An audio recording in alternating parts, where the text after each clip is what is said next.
So ever since the IK Multimedia Synth came out and I started making videos featuring it, I've been receiving questions like, hey, why should I pay more for the UNO Synth when I can get the Volca Bass for much less money? I mean, they're basically the same thing, right?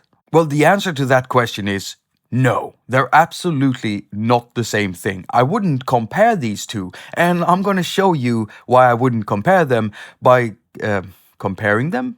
Both analog, both monophonic. What do we look at next?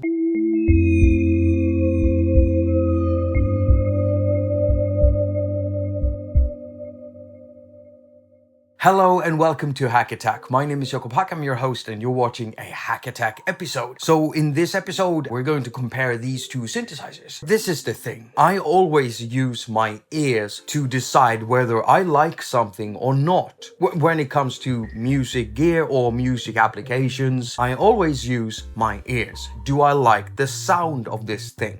Personally, I love the sound coming out of both of these units, but I'm gonna let you hear and see for yourself what they sound and look like.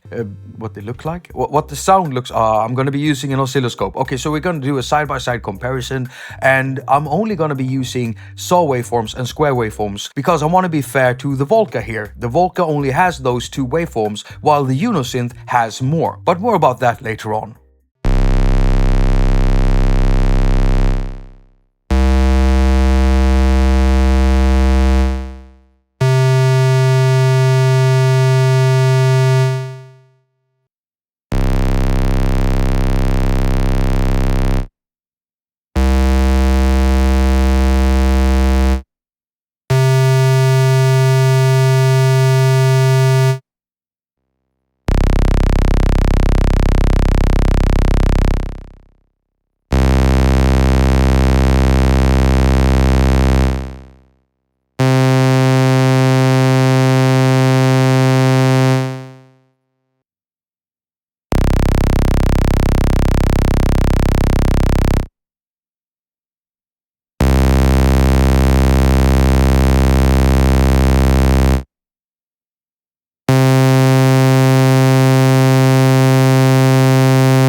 Now, before I go into really comparing these, I just want to say I love both of these synthesizers a whole lot.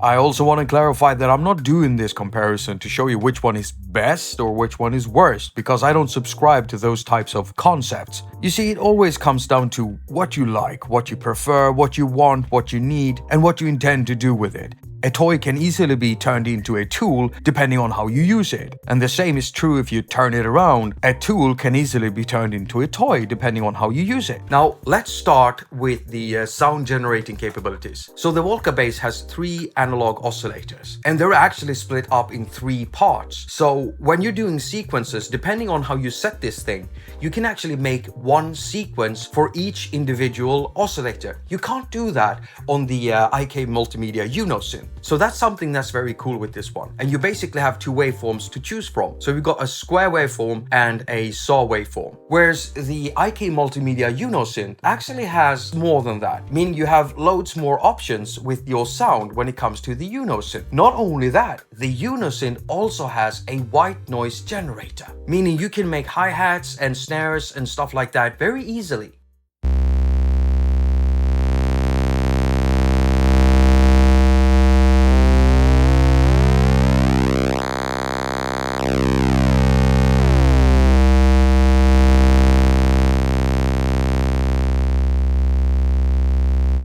Now, when it comes to the filter, the KORG Volca Bass has a low-pass filter at 12 decibels per octave, which sounds great. It's got that typical KORG 700 MS-20 type of sound. Yeah, that filter is a real screamer, and it will just pierce through your mixes. Just have a listen to this.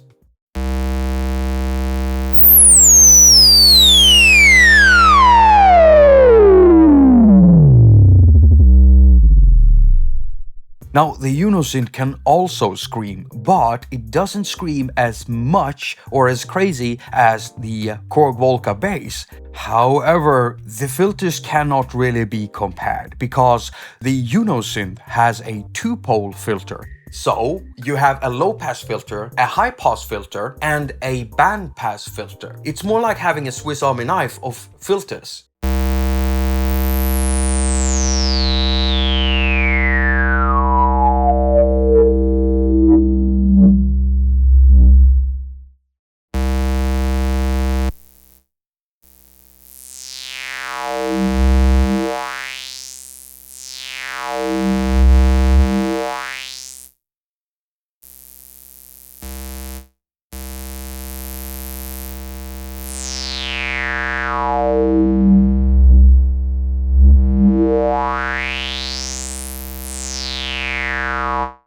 Not only that, the UNO Synth also has a drive stage inside the filter, so you can overdrive your signal and it will add an acid tone to your sound when you pull it up.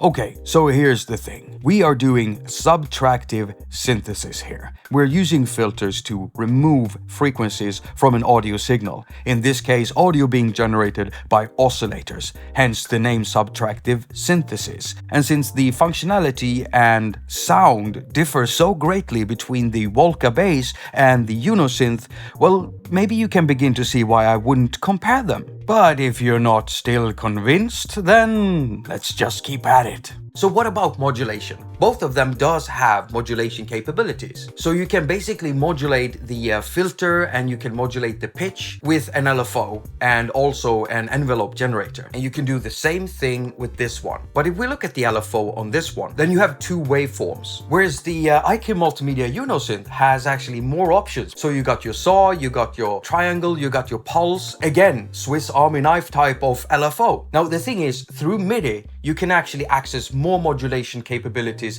than just pitch and filter cutoff modulations. You can actually do PVM modulation through MIDI. Just check this out. Have a look at these MIDI implementation charts for both the Volca Bass here and the IK Multimedia UNO Synth. While you only get a few parameters to control on the Volca Bass, you get a whole lot more with the UNO Synth. It's a fully featured list. You can control each and every one of the parameters inside the entire synth, except from the actual programming of the sequencer. So you can't do step sequencer stuff through MIDI. But everything else is there. Not only that, you also get access to hidden features, such as being able to modulate the pulse width with either the LFO or the filter envelope. You can turn the key tracking for the filter on or off. You can add swing to the pattern sequencer playback. You can control the gate length for the arpeggiator. And it doesn't stop there. You can even set the effect strength of all of the live effects. And I'm talking about the dive, scoop, vibrato, and wah effects here. Yes, it has live effects, something that the Volca doesn't have either. Can you see why I don't want to compare these two? Some of you might be thinking, okay, so I need an extra controller, MIDI software or something in order to use the UNO Synth fully. Of course, if you want to access all of the features inside there, then yeah, sure, you do. But if you just want to play around with the UNO Synth and just use it as it is, then it's very usable because the controls you already have on the panel is more than enough.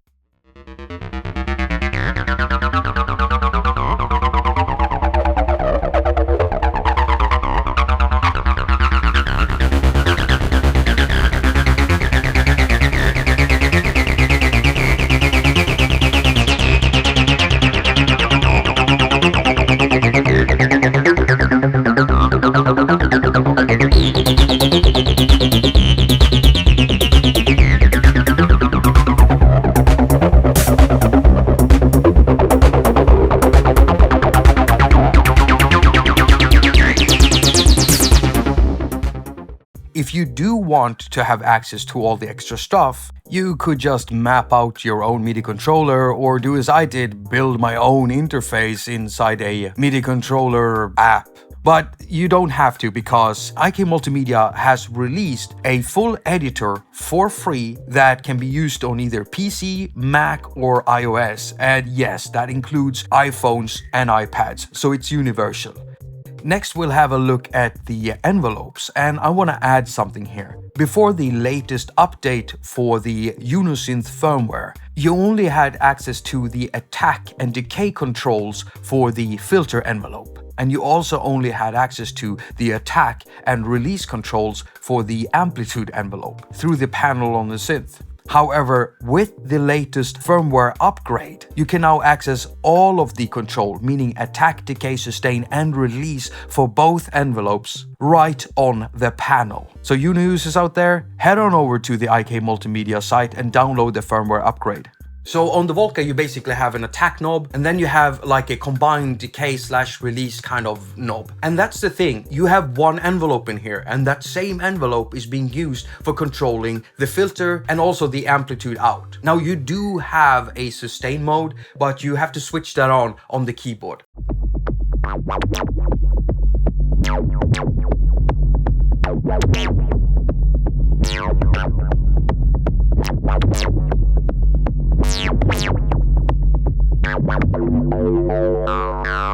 I want to talk about presets next. Even though both are analog synthesizers, this one truly behaves like one in that you can't really save sound settings. However, with the UNO, you can do that because the UNO is actually somewhat of a hybrid.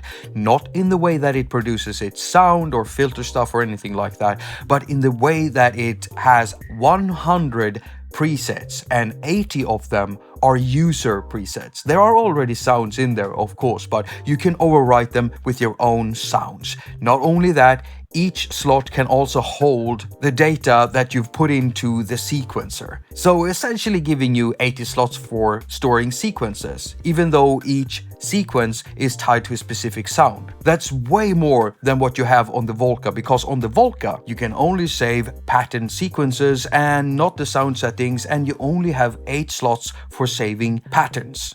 Again, can you see why I don't want to compare these two? What about the IOs? Now, the Volca Bass has something that I wish that the UNO Synth had, because I love using these things. This is a pocket operator, it's the pocket operator 32 tonic, it's a drum machine, it's awesome, and it pairs really well with these two units over here. And I do wish that I could send out a click track pulse from this thing into this. If you want to send out a click track pulse from the Volca to a pocket operator or in reverse the other way, then you can do that because it has the click track pulse out. It also has the click track pulse sync in input, and the UNO Synth doesn't have that. And I'm wondering a thing here, because if we turn the UNO Synth around and have a look at the back here, we can see two 2.5mm telejack connectors. These are for the MIDI dongles, for the MIDI in and MIDI out, and I'm talking about legacy DIN 5 type MIDI connectors. But how about adding something into the firmware and then adding an option in the UNO Synth editor so that we could maybe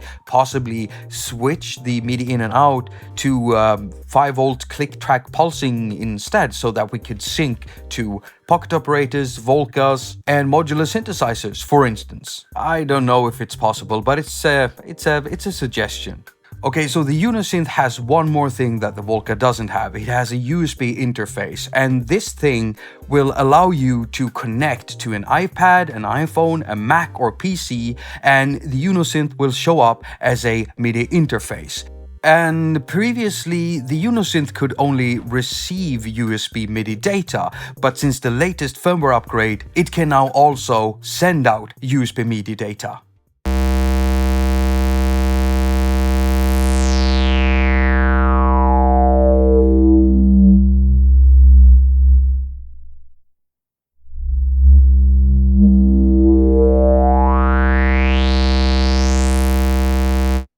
Now, the USB port can also be used to power the UNO Synth, of course. And you can also power the UNO Synth using 4 LR6 batteries, while the Volca needs 6 of them. However, the Volca can also be powered by a 9V power supply.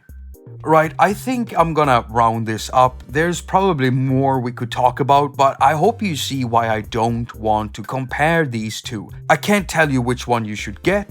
All I can tell you is that you should really go out and try the synthesizers yourself, because it's really the only way you'll ever be able to decide on what you want or not. Oh, that's so annoying. I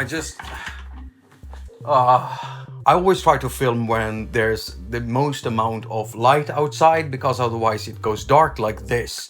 And so I'm just gonna wrap this up. I'm not gonna wait for this big cloud. I love that both of these companies exist. Now, KORG was among the first companies that started making these really fun to use, small, inexpensive devices. I've had all of their products. I've sold most of it, not because they were bad, not because I got tired of them, but because I made some really poor choices in my life. I used to be a drunk and a drug addict, and so sometimes you run out of money and then you have gear and you sell it and you buy some other stuff, and it doesn't really help your life to get better. So don't do that shit. So I've practically had the whole Electribe series, the MK1 series. I loved all of them. I've had all of the K oscillators. Just love the way that KORG thinks.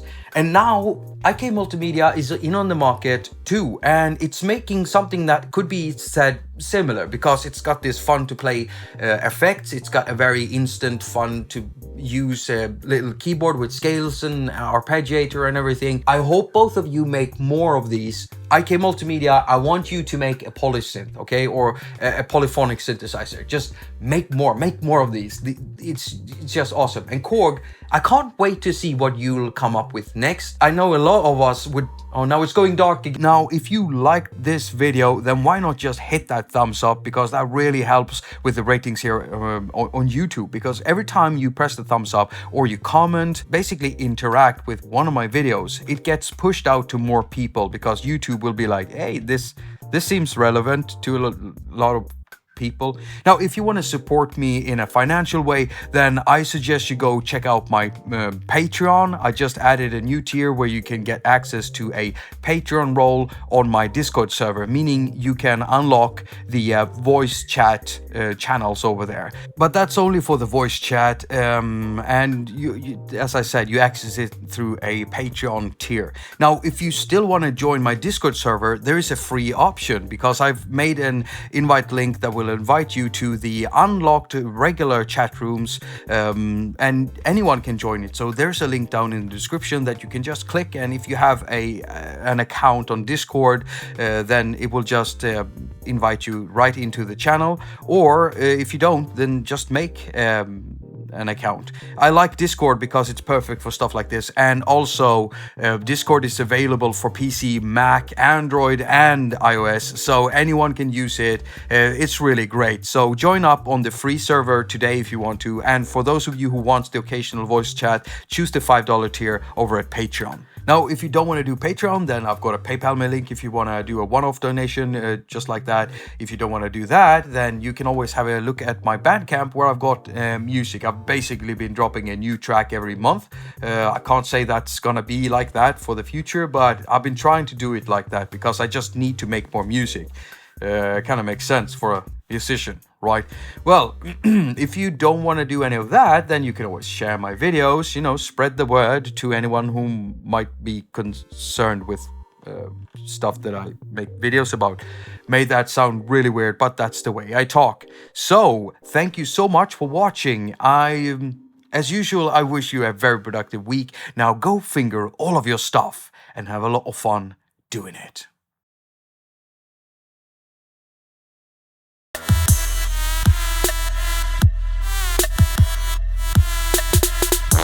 Hello and welcome to haQ attaQ. My name is Jakob. I'm your host, and I'm doing a really quick video because I just purchased KORG Electribe Wave. It is an Electribe, which I love Electribes, but this one has a wavetable synthesizer in there, which is pretty good. Now, I only had like an hour with this thing, but so far I'm really liking it. You can pretty much record automation for every knob and also button in here. We're gonna choose a initialized preset here. I'm just gonna press record and play, and then I'm gonna start recording. Look at this thing. It's modulating everything. You can even modulate the glide and the gate, and you can even do button presses here, and that's pretty awesome. Why don't you tell me what you think about this thing? Have you gotten it yet? Comment down below. I like it, and stay tuned for a full review.